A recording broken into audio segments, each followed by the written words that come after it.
Oke, kembali lagi di Political Media Underwear Talk. Gak boleh keras-keras karena sekarang saya berada di sebuah ruangan yang keren, ruangan wakil rakyat. Jadi nggak boleh teriak-teriak, teriaknya di luar kantor boleh. Dan teman-teman, sekarang saya sedang bersama Wakil Ketua DPRD Kota Samarinda, Bapak Helmi Abdullah. Ya, oke. Buat Bapak Helmi. Dan Pak Helmi ini, akrabnya Pak Helmi ya. Pak Helmi ini merupakan salah satu kader Partai Gerindra, Gerakan Indonesia Raya. Kebetulan menjabat sebagai Ketua Dewan Pimpinan Cabang Kota Samarinda, yang berhasil meloloskan 8 kadernya di pemilu 2019-2024 kemarin, 8 kursi sehingga mencapai wakil pimpinan. Pak Helmi sehat? Ya, alhamdulillah sehat. Terima kasih pertama Pak Helmi mau menerima kami di ruangan Bapak Helmi yang luar biasa ini. Ada Pak Prabowo, hai Pak Prabowo. Pak Prabowo, luar biasa, respect. Abangku, ada ke 2000 abangku. Ini ya, ini foto mahal. Ya, betul. Dan di sebelahnya Pak Helmi. Ya. Ini usia berapa ini Pak Helmi? Ini usia kemarin ya kurang lebih ya 40-an lah. 40. Ya. Ya. 10 tahun yang lalu ya? Ya. 10 tahun yang lalu. Oke. Nah, Pak Helmi, saya langsung ingin pada poin intinya. Di DPR ngapain aja Pak Helmi? Ya karena di luar kan banyak cerita bahwa DPR mah nggak ngapa-ngapain gitu. Tapi kan perspektif dari luar, mungkin dari perspektif Pak Helmi. Ya mungkin sebelum saya jawab, pertama saya mengucapkan terima kasih dulu kepada Political Media yang sudah memberikan panggung ya ini. Siap. Dan saya merasa terhormat ini kan. Biasanya saya datang ke sana, ini malah saya didatangi ke sini. Nah, ini suatu kehormatan lah. Nah, terima kasih ya. Siap. Ya, baik. Nah, ya kalau berbicara apa sih kerjanya wakil rakyat, ya saya kira kalau jelas sudah di dalam undang-undang itu kan, DPR ini kan tugasnya itu kan ada 3. Pertama, kita membuat undang-undang, legislasi, bikin peraturan daerah, potong perda apa segala itu. Nah itu. Kemudian yang kedua penganggaran, budgeting. Artinya itu setiap tahun usulan, baik itu lewat reses maupun lewat musrembang kan. Nah, yang ketiga pengawasan. Nah, ini itu pengawasan apa-apa yang sudah dilaksanakan oleh pemerintah. Tugas DPR untuk mengawasi. Nah, dari 3 itu ya artinya kita ya lebih banyak keluar kantor. Nah, kalau kita ada di kantor malah nggak kerja itu, duduk santai aja gitu. Nah, kalau di kantor nggak kerja berarti? Justru malah nggak kerja, kita harus lebih banyak turun ke masyarakat. Iya. Nah, ada yang menarik nih Pak Helmi, terkait tentang menciptakan undang-undang legislasi perda ya, peraturan daerah.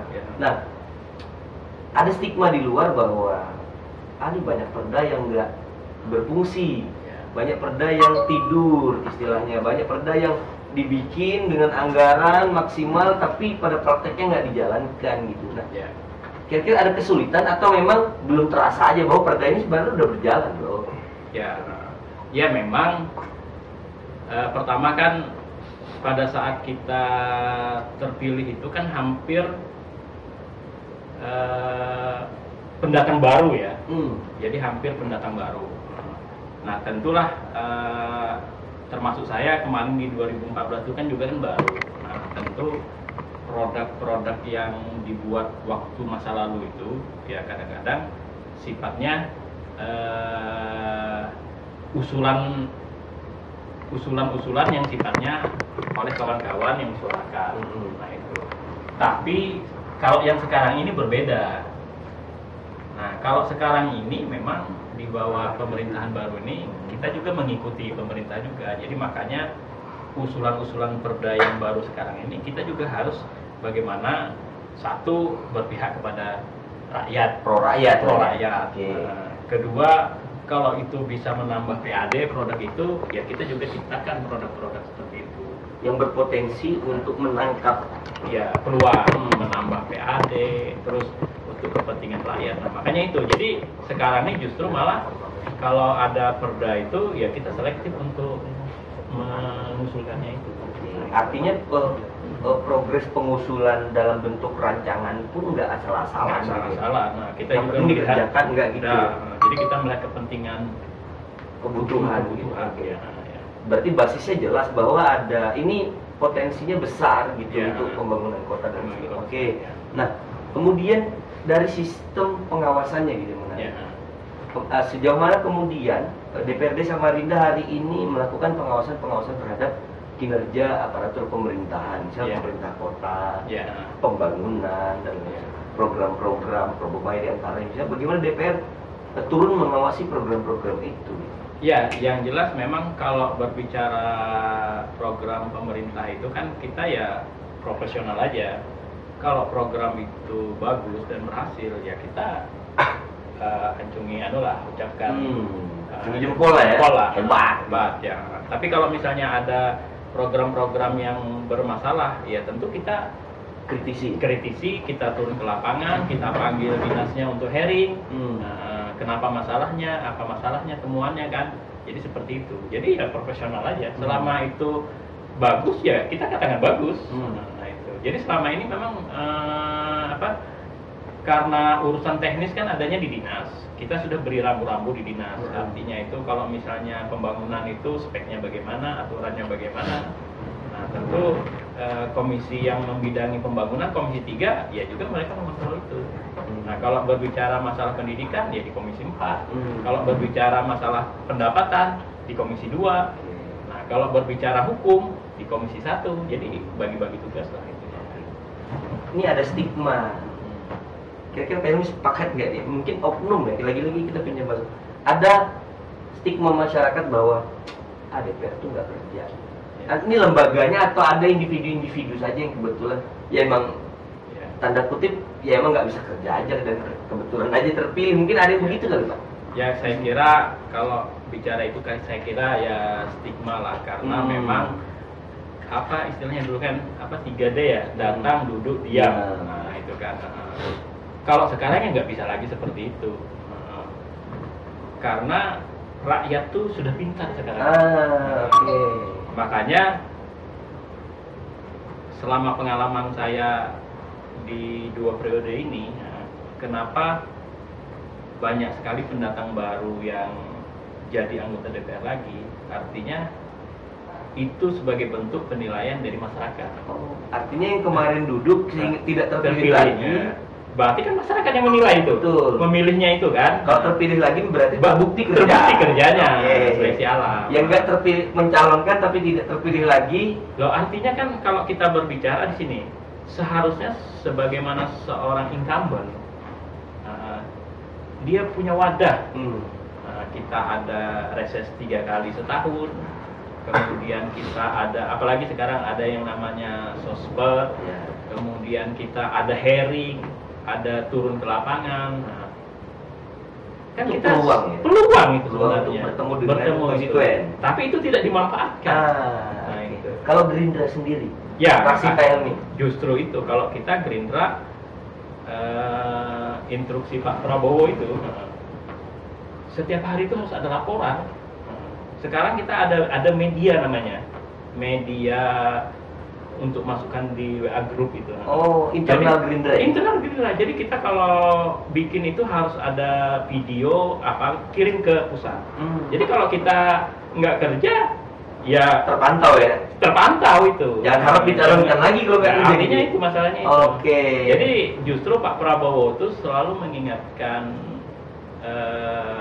kader-kader kita di daerah itu.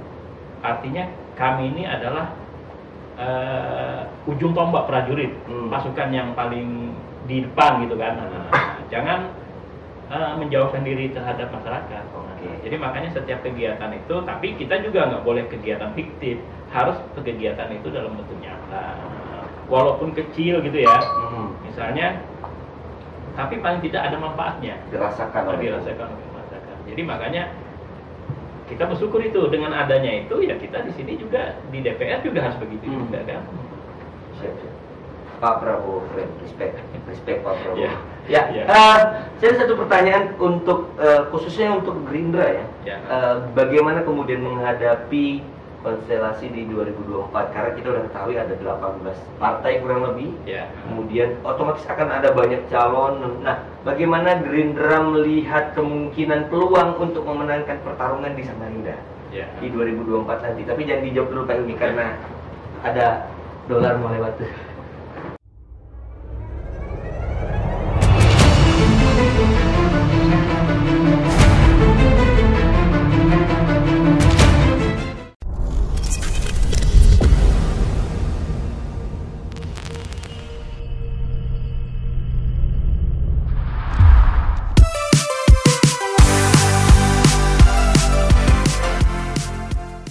Yo, balik lagi di Politika Media Underwear Talk. Masih dengan Pak Helmi Abdullah, Ketua DPC Gerindra Kota Samarinda. Pak Helmi, kembali ke pertanyaan saya tadi terakhir. Ya. Bagaimana Gerindra membaca peluang kemenangannya paripurna di pemilu 2024 nanti, khususnya di Kota Samarinda? Apa ada target khususkah atau strategi bagaimana mempersiapkan caleg-caleg ini sehingga Gerindra targetnya bisa menang dan mungkin ditargetkan mencapai pucuk pimpinan tertinggi di DPRD begitu. Ya. Ya, yang jelas saya kira hampir semua partai politik di 2004 ini semangatnya pasti mau menang. Termasuk Partai Gerindra, kita juga mau menang kan, artinya. Tapi kembali lagi, kalau kita mau menang itu kan harus realistis, apa yang harus kita perbuat kan. Nah, jadi mengacu pengalaman kita di 2019 kemarin, kita kemarin itu dapat 8 kursi, PDI juga dapat 8 kursi, tapi memang waktu itu kita kalah suara kurang lebih 3.000. Nah, jadi akhirnya kursinya sama tapi suaranya. Nah, jadi dengan dasar pengalaman itu ke depan kita tentu akan memperbaiki apa-apa yang kemarin yang kurang.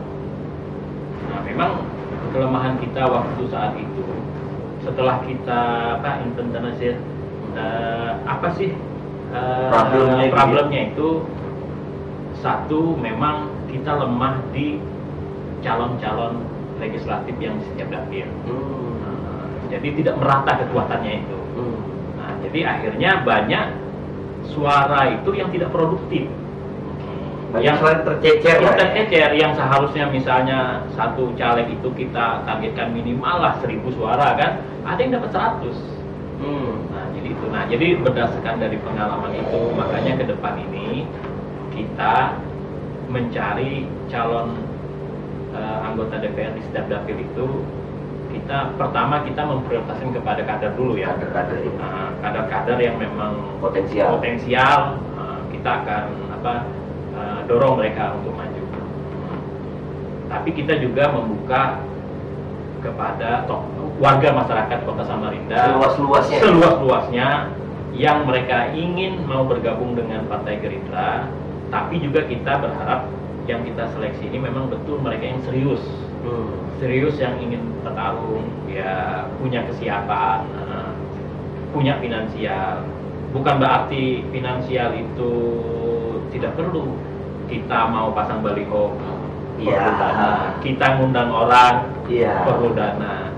Terus kita misalnya ada mau ngasih bantuan ketika ada misalnya bencana, ya paling tidak caleg itu adalah kontribusinya. Jadi makanya pengalaman yang dulu kita jadikan satu catatan. Nah, kemudian yang kedua, waktu dulu juga kita memang lemah di infrastruktur. Jadi infrastruktur kita dulu, kita DPC, Dewan Pimpinan Cabang ini kan punya yang namanya Dewan Pengurus Anak Cabang di tingkat kecamatan. Kita juga punya pengurus di tingkat ranting di kelurahan. Nah, setelah itu kita punya anak ranting. Nah, waktu dulu kita anak ranting itu gabungan beberapa RT.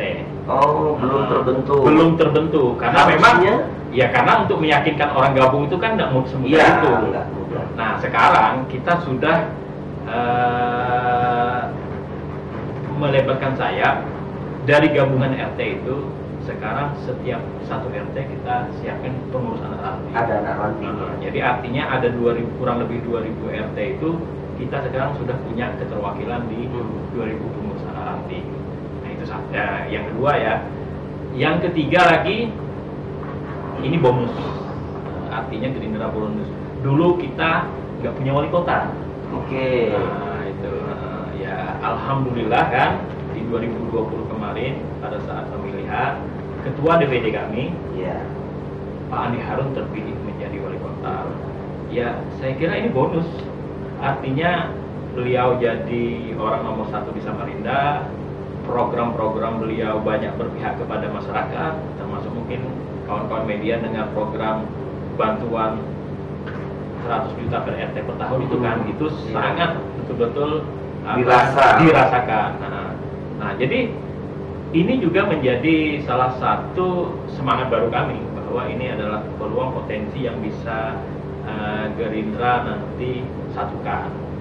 Nah, kemudian yang keempat, tentu ketua umum kami Pak Prabowo Subianto juga punya nilai elektabilitas di Samarinda ini karena 2 kali pemilihan presiden Pak Prabowo itu menang besar di Samarinda. Walaupun secara nasional, secara seluruh Kalimantan Timur kalah, tapi Samarinda menang besar. Nah itu bonus untuk Samarinda khususnya. Iya, Samarinda bonus. Jadi artinya itu bagi kita nanti 2 bonus ini harus kami di Gerindra ini bagaimana ini bisa menyatukan memanfaatkan itu.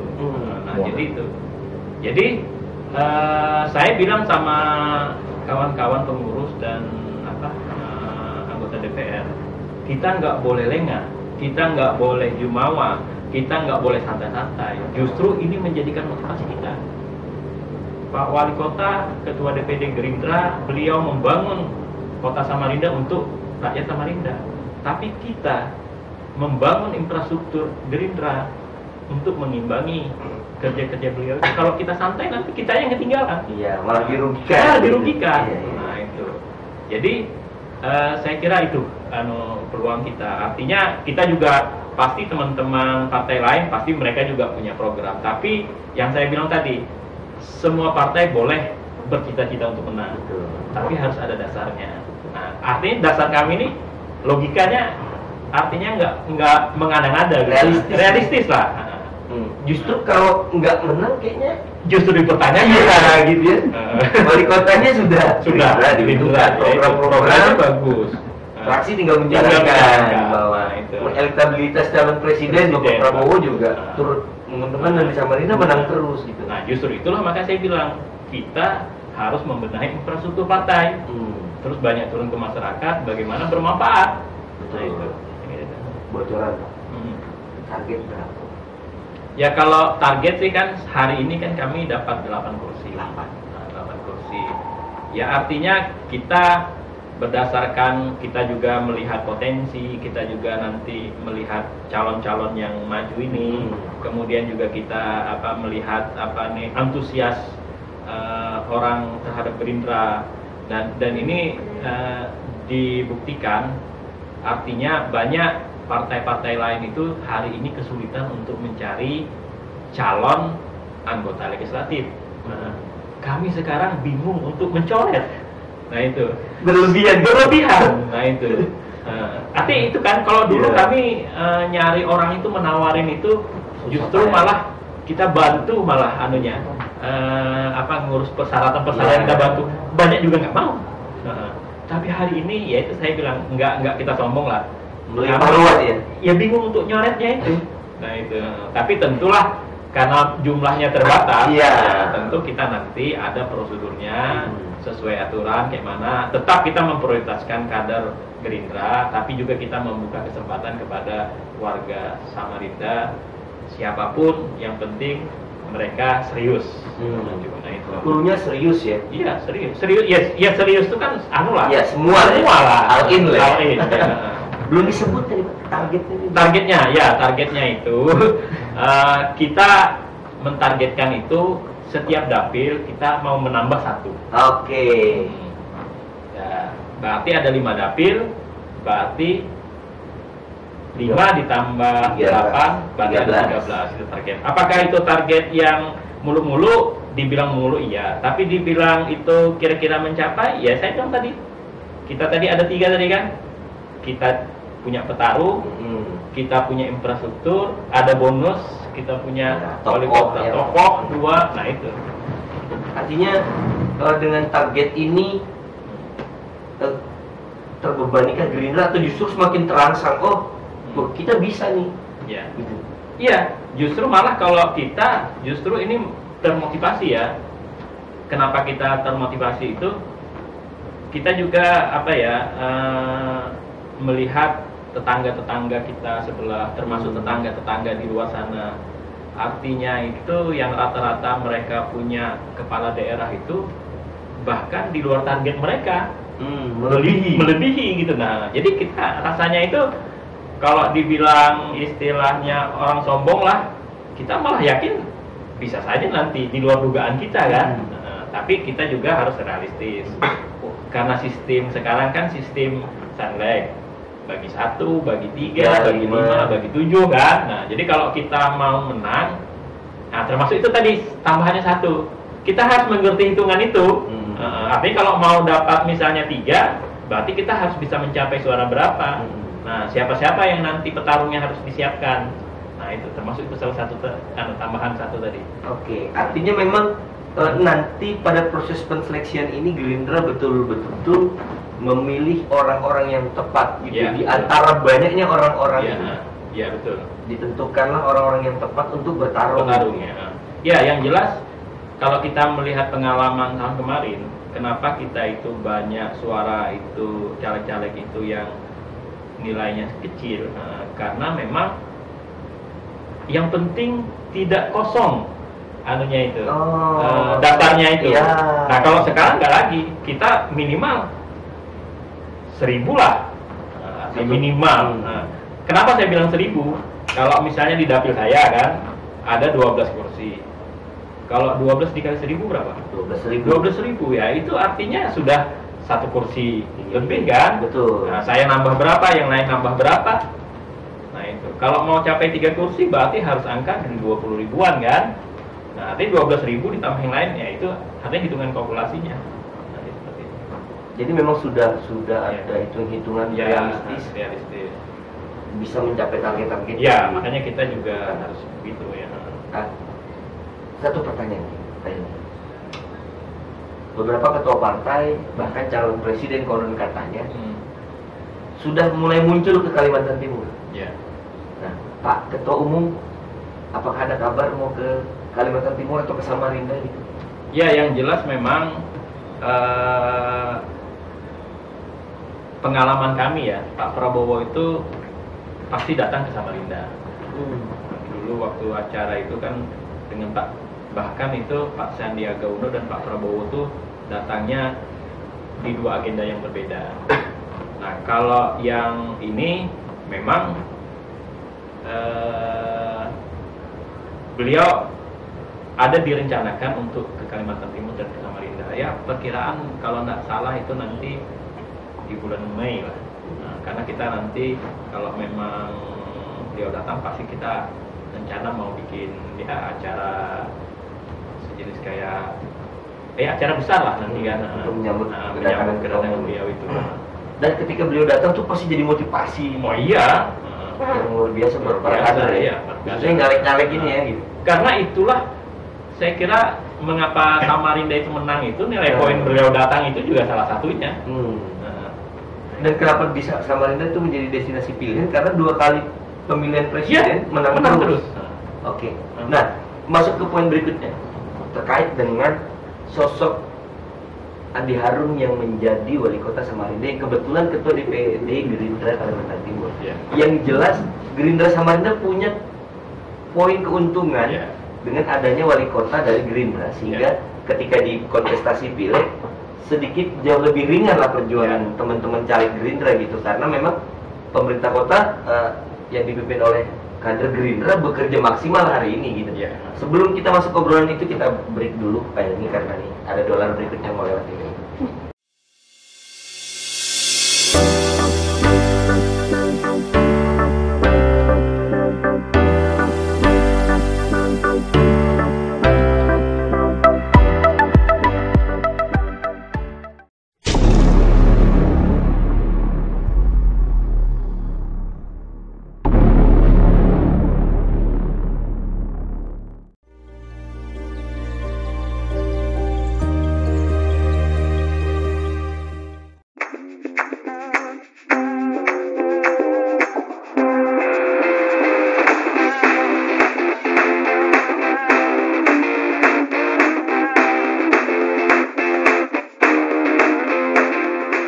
Kembali lagi teman-teman, masih dengan Bapak Helmi Abdullah.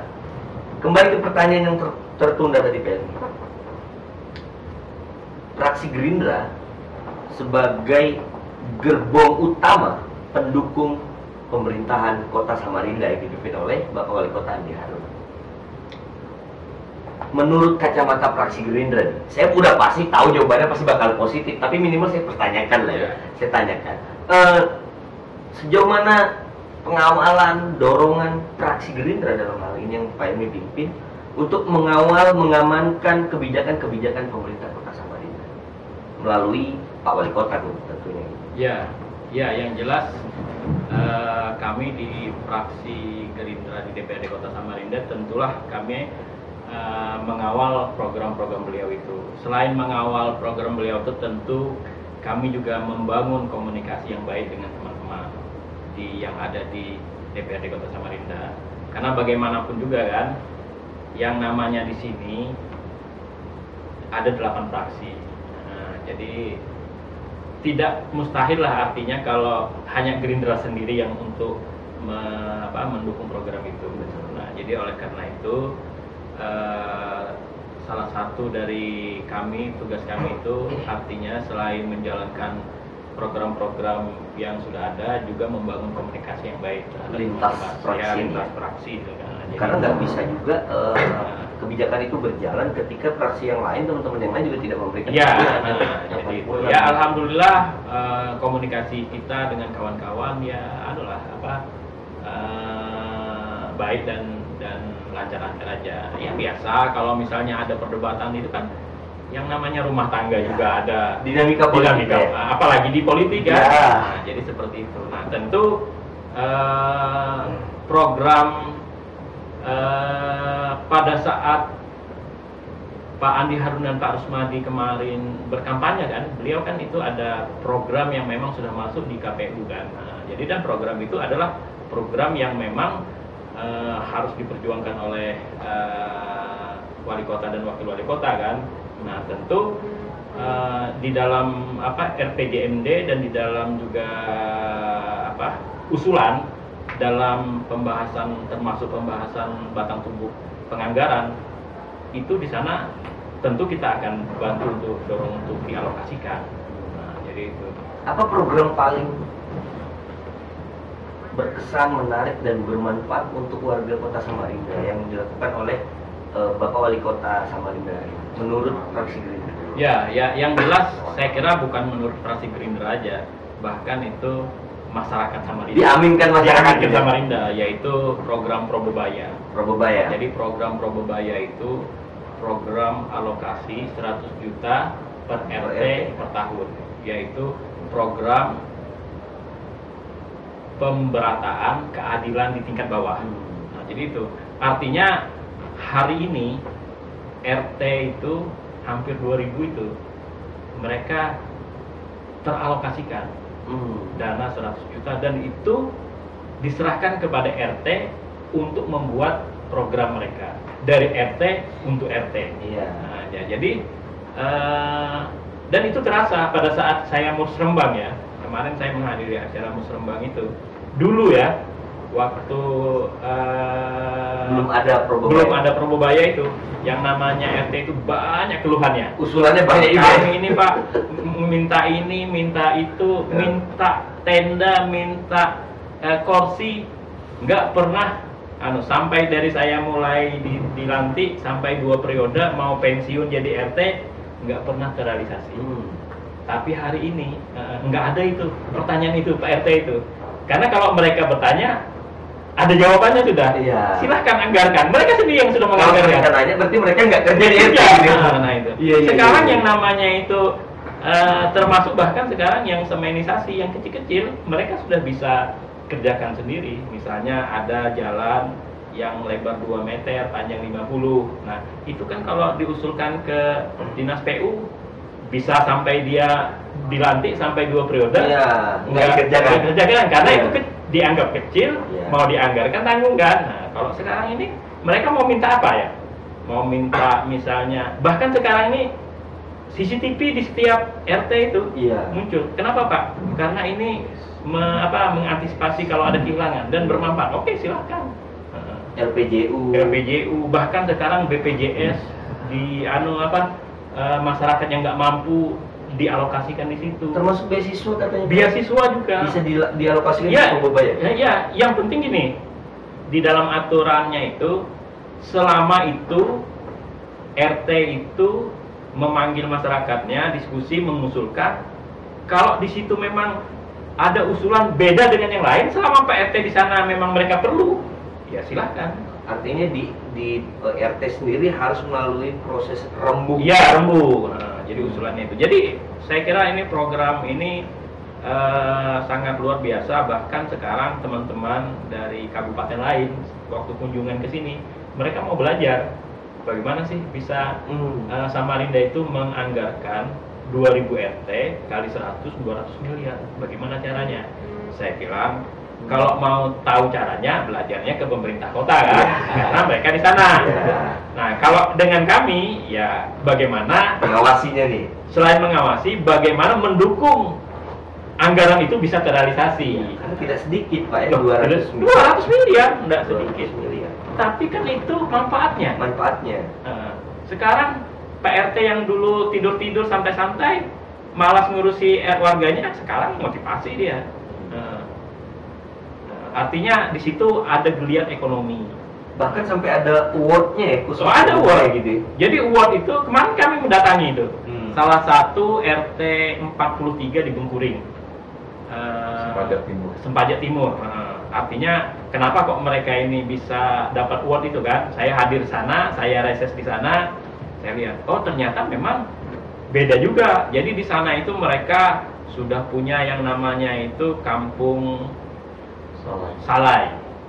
Nah, kampung Salai itu maksudnya apa itu maksudnya? Sampah bernilai. Jadi sampah-sampah dikumpulkan itu dijadikan uang, masuk di kas RT.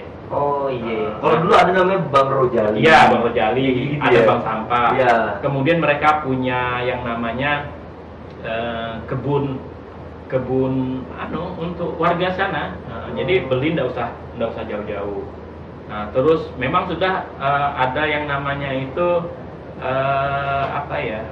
kemarin itu sejenis kayak tempat garden hill, kayak garden hill itu. Jadi mereka buat, terus itu saya lihat tuh gapura dibikin-bikin, baru dibikinkan kayak ada sejenis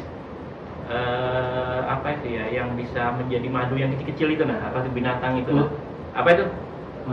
Gurut. Nah itu. Dan itu dijual anunya. Madunya itu mahal harganya. Artinya dari anggaran Probebaya 100 juta per RT ini juga bisa dilakukan untuk usaha mikro gitu. Bisa. Jadi sekarang ini mereka di sana itu untuk menambah kasnya RT, mereka buat tenda, mereka beli kursi dengan sarungnya. Jadi nanti kalau ada warga mau acara, mereka nyewanya dengan RT tadi. Kalau misalnya di luar, misal contoh, satu tenda lengkap dengan kursi itu 1 juta. Nah, kalau sewa dengan mereka 500 saja. Nah, itu. Nah, satu, masyarakat diuntungkan dengan bayar diskon 50%. Yang kedua diuntungkannya RT punya kas. Nah, jadi ada yang namanya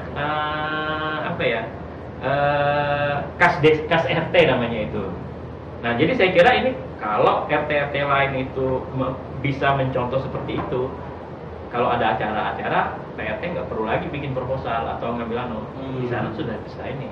Nah jadi makanya saya bilang program ini sangat membantu.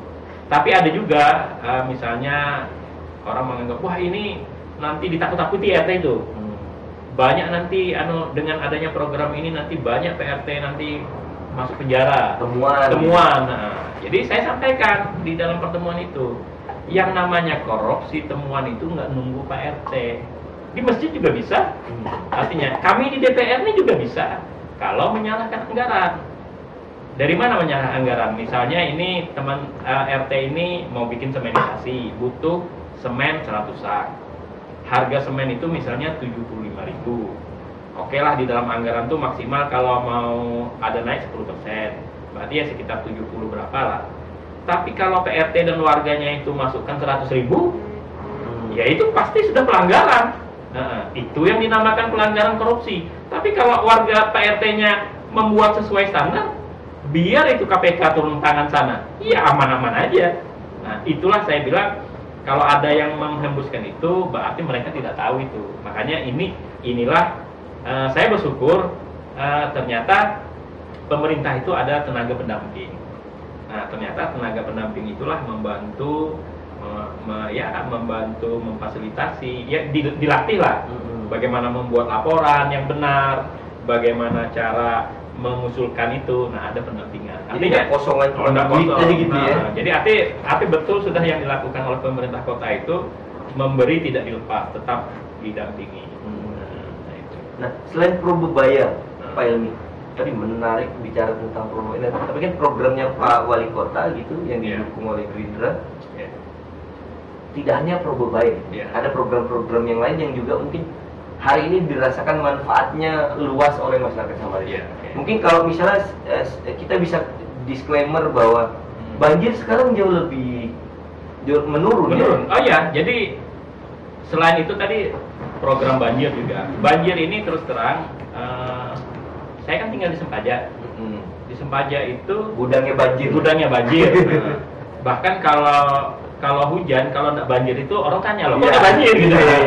Nah, sekarang di sana, alhamdulillah sudah. Artinya itu kecuali hujan itu deras betul, intensitas tinggi, lama baru banjir. Kalau hujan yang kemarin itu, yang dulu hujan biasa banjir, kalau sekarang nggak lagi sudah. Berarti sekarang Pak Ilmi sering dikomplain warga dong? Kenapa? Kenapa nggak banjir? Iya, kenapa nggak banjir? Kenapa nggak banjir? Harusnya banjir kan? Nah, kemudian juga tolak ukurnya, kami ini kan di partai politik ini biasanya kalau ngasih bantuan itu kan ada dua. Satu, memang orang-orang yang membutuhkan. Kedua, kalau ada musibah, salah satunya banjir. Nah, kami itu biasanya itu setahun 3-4 kali itu program bantuan banjir itu. Ya, banyaklah tempatnya, di Bengkuring, di mana? Di Simpang 4 Lembuswana itu, di Gunung Ringai, di mana? Di Glati, di sana, Samarinda seberang itu. Hampir setahun nih kita rindu juga kok nggak ngasih bantuan. Kita mau ngasih bantuan, kan? Tapi kita tetap ngasih bantuan kepada yang berhak. Nah, kalau ada banjir kan kita turun, ya artinya kita kayak rindu juga gitu. Tapi ya mudah-mudahan janganlah, gitu kan? Ya, artinya progres penanganan banjir, pengendalian banjir Kota Samarinda 2 tahun ini terasa di bawah kepemimpinan Pak Andi Harun ya. Apalagi ini kan kalau nggak lama lagi ini kan kita ada kemarin sudah menyetujui tim Multias untuk penanganan banjir secara besar, itu di daerah Bengkuring sama di daerah Pampang. Kolam retensi. Nah, ini sudah lagi berproses. Nah, kalau itu nanti terrealisasi ya, saya kira itu pasti sangat membantu terhadap kurangnya masalah banjir itu. Selama tinggal banjir. Ya. Tapi kalau saya kira kalau banjir kan nggak mungkin hilang kan. Tapi paling tidak titik-titik yang selama ini banjir, kecuali hujan deras baru. Seperti itu. Pak Ilmi, satu pertanyaan terakhir yang belakangan ini menjadi sangat menarik dan sangat populis di telinga masyarakat dan sangat mendapat banyak tanggapan setuju. dan sangat mendapat respect dari masyarakat Kota Samarinda terkait keinginan yang tertuang dalam rencana tata ruang wilayah Kota Samarinda yang baru terkait 2026 Jiro Tambang. Itu kan tidak semua kepala daerah rasanya berani mengambil sikap untuk menentukan itu. Nah, Pak Andi Harun berani untuk mengambil langkah itu, dan itu sangat populis hari ini di telinga masyarakat kita. Itu mendapat banyak dukungan bahwa Samarinda akan bebas dari industri pertambangan. Nah, menurut KM itu gimana? Iya, jadi memang sebenarnya kalau kita melihat Samarinda ini kan, kalau kita naik pesawat ya, itu yang namanya lubang itu hampir di mana-mana itu kan. Nah itu, jadi justru itulah Pak, saya melihat kebijakan pemerintah. Kalau nanti kita melakukan itu, justru nanti akan berdampak yang tidak baik kan terhadap Kota Samarinda kan. Saya kira tepat saya kira itu tidak dilaksanakan. Tapi saya kira juga pemerintah kota kan tetap bisa mengambil dari leading lain yang lainnya. Iya. Artinya berbisnis tambang nggak mesti harus menggali atau mau izin, ya bisa aja di tradingnya nanti bisa dilakukan di situ kan. Jadi manfaatnya juga masuk terhadap PAD pemerintah Samarinda. Iya, artinya betul-betul clear bahwa ini juga salah satu bentuk dari pengendalian banjir. Tadi kan banyak yang jadi memang kalau kita melihat selama ini ada di daerah lain itu mereka banjir bukan waktu hujan. Jadi setelah beberapa lama hujan baru banjir. Karena apa? Yang tambang itu di sana kan di atas kan, dia hujan, terus nampung, terus melimpah. Butuh waktu sejam 2 jam untuk turun ke bawah kan. Nah, alhamdulillah sekarang kan sudah bisa diantisipasi seperti itu. Dijadikan dicarikan, justru malah sebaliknya saya melihat sekarang program pemerintah di mana ada lubang-lubang yang dekat di perkampungan itu, bagaimana itu bisa disodet, dialihkan ke sana supaya bisa menjadi penampungan sementara. Nah itu saya lihat itu sudah mulai ke arah sana juga, sudah program pemerintah itu. Yang memang konsentrasi pemerintah Kota Samarinda hari ini betul-betul serius untuk mengendalikan dampak banjir di Samarinda ya. Dan faktanya memang 2 tahun ini kalau kita lihat, yang tadinya banjir bisa bertahan 5 jam, sekarang setengah jam sudah surut gitu ya. Artinya ini yang patut kita syukur dan tentunya akan berdampak positif bagi Gerindra dong. Kita itulah bonus tadi kan. Iya, artinya Gerindra diuntungkan lah ya, harusnya. Oke, Pelmi terima kasih kita udah ngobrol kurang lebih dari 3.600 detik kurang lebih, itu menarik dan banyak informasi yang bisa kita terima tentang pekerjaan sebagai DPR, kemudian bagaimana target Partai Gerindra, kemudian program-program pemerintah yang hari ini terlaksana berkat dukungan dan komunikasi politik yang baik di DPRD Kota Samarinda. Oke, terima kasih sekali lagi Pak Helmi, sehat selalu. Semoga apa yang dicita-citakan tercapai. Amin.